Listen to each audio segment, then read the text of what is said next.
Hello friends and welcome back to my channel. My name is Maria. I am so happy you are here with me today. I'm so excited as well that I'm going to share with you how I made a cookbook from styrofoam and foam clay. So with all of that being said, let's begin. Alright, so here I have a piece of styrofoam and I actually had this in my stash. Actually, I have quite a few of them, so I went ahead and used this for my book. Now I went ahead as well, marked off what my book is going to look like, and it's going to be an open book. And all of these lines are going to be mimicking like the pages, and then this part on top is what I'm going to be cutting off. As you can see, I went ahead and already started off. Now, I did realize that my book is supposed to, as you can see right there where it says the curve, that I went ahead and took a little bit too much off, so I had to stop and then rethink how I was going to make it look like. As you can see, there's a piece of part right there that is a little bit deeper, but that's fine because that actually is going to be covered with clay, and then on top of that I'm going to be placing some other stuff on top. What I'm doing is on my Facebook page I am doing this I guess you can call it a design or something. I don't know right now on the top of my head, but I've been wanting to do it, for something for my kitchen where I can have all of these utensils and stuff that you use and when you bake a cake or something like that. And I've been wanting to make one. I've been seeing them posted on Pinterest, and I never got around to it until now, and I thought that this would be great for me to share this with you. If you're not following me on Facebook, I hope you really consider doing that as well, and you'll see how I put the rest of it all together. All right, so as soon as I cut my book out, and then I went ahead and covered the bottom part with a piece of foam sheet because obviously that styrofoam is too ugly and I wanted to cover that up, and before I added my clay, because otherwise it'll be a little bit hard. So I wanted my clay to, not my clay, I'm sorry, but I wanted my book to look antiquish. So what I went ahead and did, I just mixed some brown and some white together and try to get a tan color. And now I'm just going to go right ahead and roll it out. Now you also want to make sure that your clay is well conditioned. This will help to prevent any bubbles, creating any bubbles or any lines when it dries up. So once I have my piece all rolled out, and then I'm going to begin to cover my book. Again, right there, I'm showing you the piece that I went ahead and cut way too much off. Again, not to worry, because once the clay dries, you're really not going to see it. And then especially once I start adding all of my other pieces to it, you're definitely not going to see that. So here I am just pressing it down, making sure that the entire book is covered with this piece of clay. And then I'm just going to fold it underneath, and I'm going to trim off whatever clay I do not need. So because the clay it's extremely soft, I do not have to but I don't have to worry about adding any glue. If you like, you can go right ahead and do so. I, on the other hand, am not. And I'm just going to wrap it, as you can see, over. And then I'm just going to go in with my scissors and cut whatever extra clay there is. There is a piece right there. You'll notice in a minute there's a little part where it did not cover it, but that's okay because then I went in with the clay and a piece of clay and I just covered that up. Clay is very forgivable, and it blends very well in together, so you really won't see it later once it's dry up. So as you can see here, all I'm doing is just pressing down the clay. Now this tool right here, this is a I forgot, I think it's an icing spread knife or something like that. I really can't remember. But I'm using this to create those lines in the book, the book pages. And then this right here is a flexible clay cutter. And because my book is curved, so I'm going to use that to make those lines in there. And I'll show you that in just a minute. This was actually pretty good that I had this in hand. If you do not have one, you can use a knife. Just make sure to go really slowly because you don't want to cut the clay either when you're making that line. But if you do have one, then this is great. Also, anything that you can see that can make just a line, where to mimic that the pages are curved, if that makes any sense, will be good to use. And this is all I'm doing, all of these lines, and it's very easy. This is not really hard, as you can see there. On one side, I kind of did mess up because I went in with this tool right here and I was making straight lines. I'm like, wait a minute, my book is to look like, my pages are supposed to look like they're curved and not the other way around. So now that I have my pages all lined in there, and I'm going to go and just use this plain stick right here. It's actually a, what do you call these sticks to pick up rhinestones? And I just went ahead and press down because that's where I wanted my book to look divided.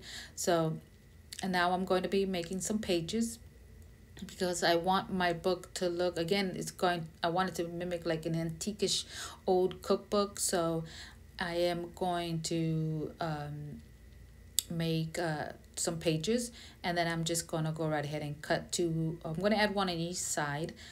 And I believe it is going to be 8 by 5 or 8.5 by 5, but I'll post that in the minute too as well. I can't really remember right now on the top of my head, but anyway, so I'm just gonna again make sure that there's no bubbles, there's no lines, and here you see me measuring it, and it looks like it's 8.5 by 5 what I'm going to be needing for each side of the book. And then I'm just going to add those to my book. Now I'm also going to let my book dry overnight because I want to write a recipe in there. Well, not a recipe, just write the ingredients, make it look like there is a recipe in there. You can skip this, you don't have to. I wanted to, again, I know that most of it is going to be covered up because of the stuff that I'm going to be adding to it, but I kind of but some of it is going to still be able to see.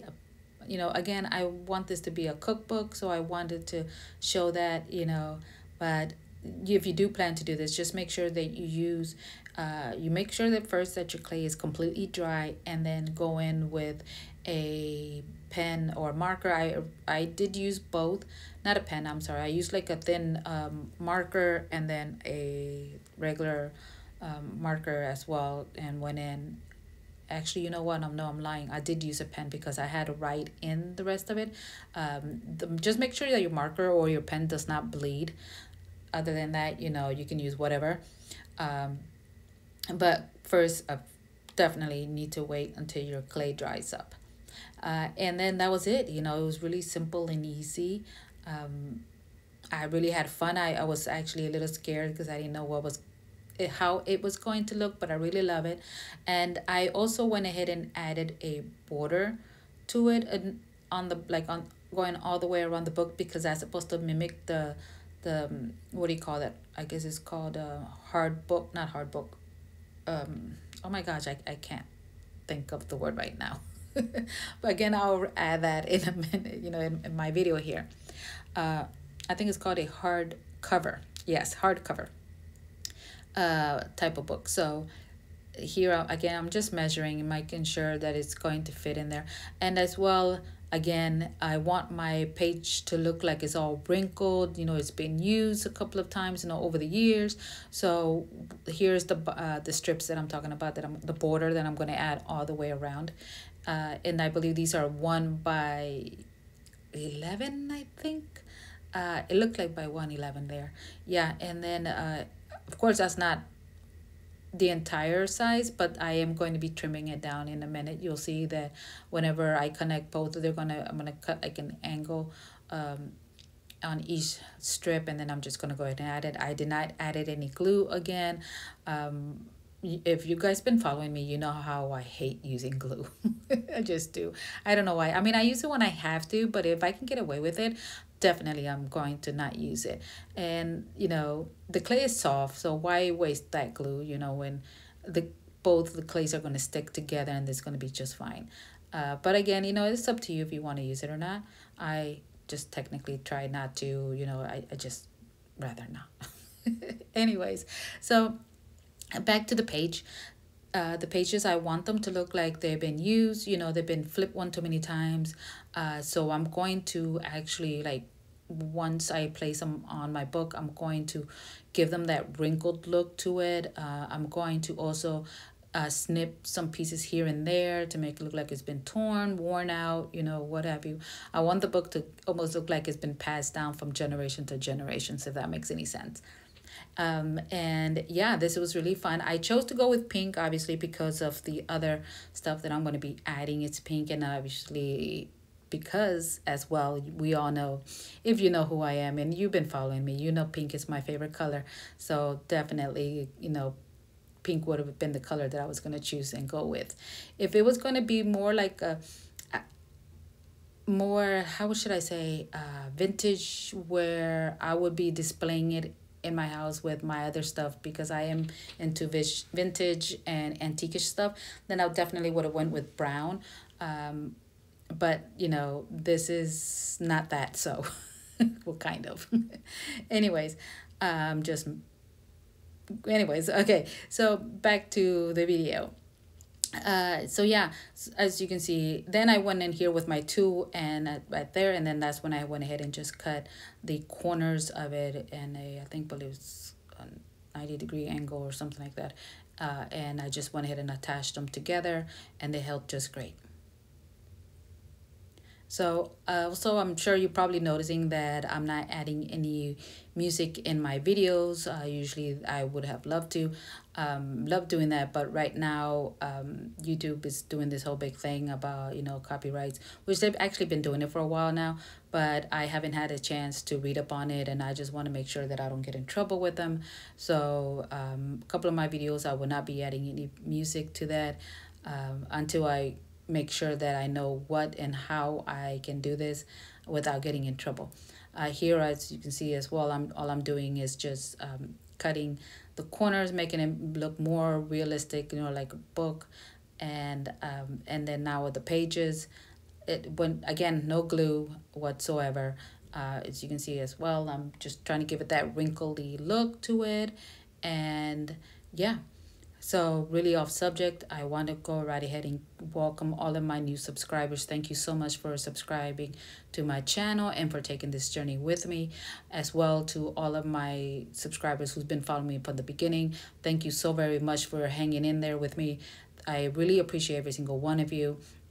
I love reading your comments, all of your nice words, you know, compliments and all of that really helps me want to continue.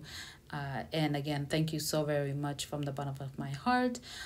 Also, if you are new to my channel, you know, and if you're not aware that I do have a page, a Facebook page, and it's called Maria's Fake Bake. As well, on Fridays, I also have a group page, and that is Spanglish Amigas, and we go on every Friday. So here is my book. So I'm just going to let it dry and then come in, and here it is how it looks, all dried up. So once it's, you know, I'm going to share with you how it looks with me putting in my ingredients, and you can add that this just right here like the way I did it, or you don't have to. That's totally up to you.